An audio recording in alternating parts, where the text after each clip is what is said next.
हुआ ऐसा है कि 3 दिन पहले नारद जी मिलके गए थे ठाकुर जी से। ठाकुर जी वन में गैया चरा रहे थे।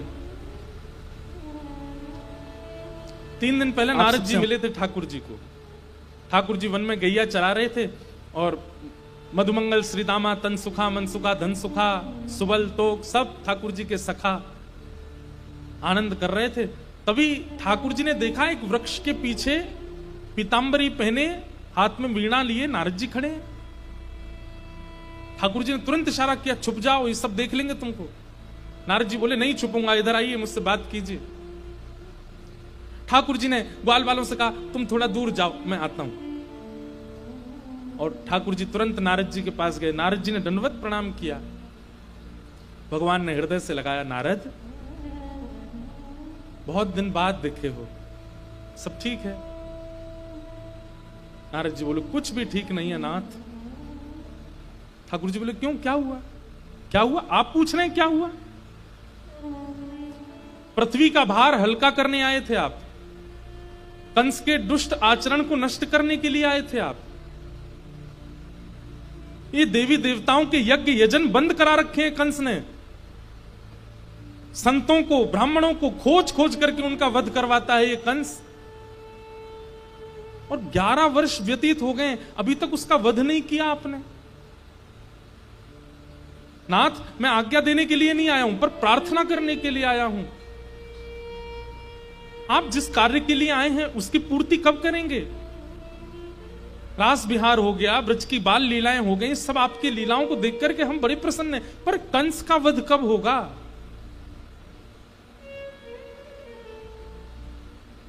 बंधुओं, आप सुनकर के आश्चर्यचकित हो जाएंगे।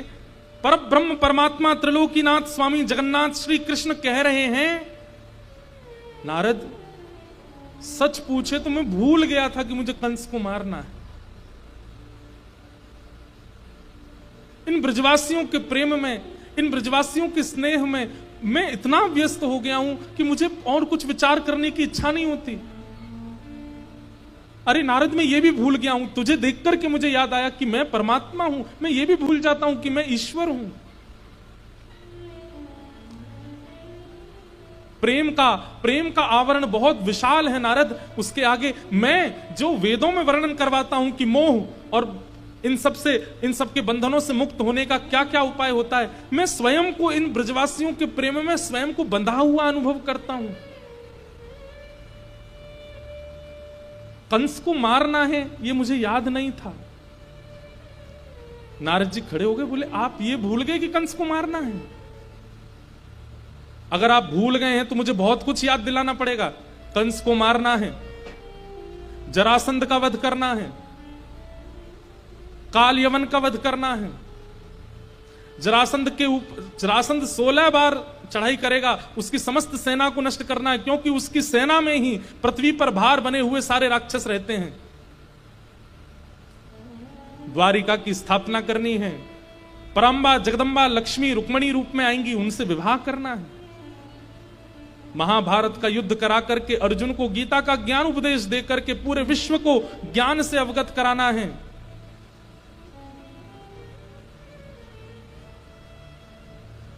अभी तो बहुत कुछ करना है नाथ, आप कैसे भूल सकते हैं?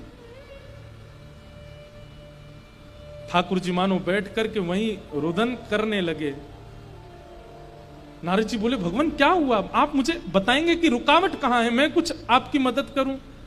और मुझे कहने में लज्जा होती है कि मैं परमात्मा के आगे ये कैसे कह सकता हूं कि मैं कुछ मदद करूं। ठाकुर जी कहते हैं, नारद मेरे सखाओं को देख रहे हो तुम? उन सखाओं में तुझे एक वो दिखा है, थोड़ा फटे हुए से वस्त्र पहने हैं, थोड़ा उधरे हुए से वस्त्र, वो मेरा मित्र है, उसका नाम है मधुमंगल।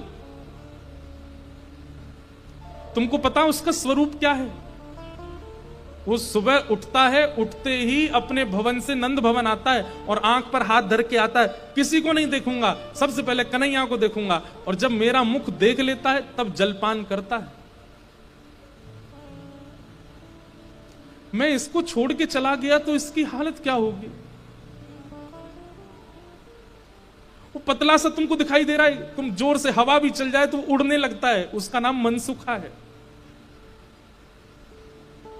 जब तक मैं प्रसाद नहीं पा लेता, मेरी थाली में कुछ बच नहीं जाता, तब तक वो भोजन नहीं करता। मेरी थाली में ही पाता है और मेरा उच्छिष्ट ही पाता है। आज तक 11 वर्ष की आयु हो गई मेरी, मैंने कभी उसको नवीन प्रसाद पाते नहीं देखा।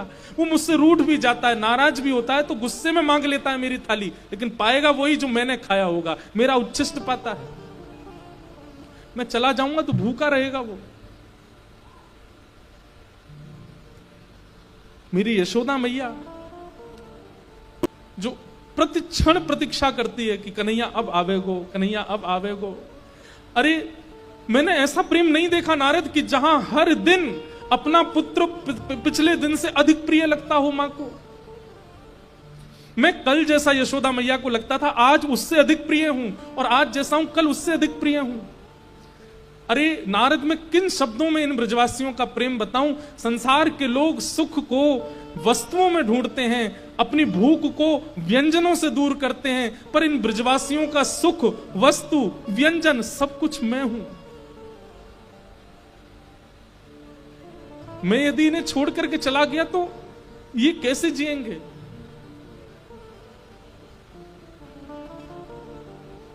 हमारे रसिकजन वर्णन करते हैं कि नारद जी का हाथ पकड़ लिया ठाकुर जी ने, और ठाकुर जी नारद जी की आंखों में देखते हुए कहते हैं, नारद मेरा एक काम कर देगा।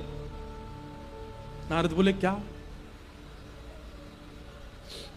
तू शंकर जी के पास जा, तू ब्रह्मा जी के पास जा, और उनसे जाकर के कह दे कि वे ऐसा तप करें कि उनके तप से एक और नारायण प्रकट हो जाए और वो सृष्टि का संचार करे। मैं वृंदावन छोड़ के ना जाऊं, किसी और पर ब्रह्म को ढूंढ लो। क्या पर ब्रह्म की पदवी कोई और ले सकता है नारद? मैं इन ब्रजवासियों से दूर नहीं जा सकता। बंधुओं, श्री कृष्ण को सबने कोसा, सब प्रश्न उठाते हैं कि भगवान रोता बिलखता छोड़ गए ब्रजवासियों को, इतना इतना अत्याचार करके गए गोपियों पर, यशोदा मैया को रोता छोड़ गए, ऐसा करके गए। अरे उनकी स्थिति किसी ने देखी नहीं।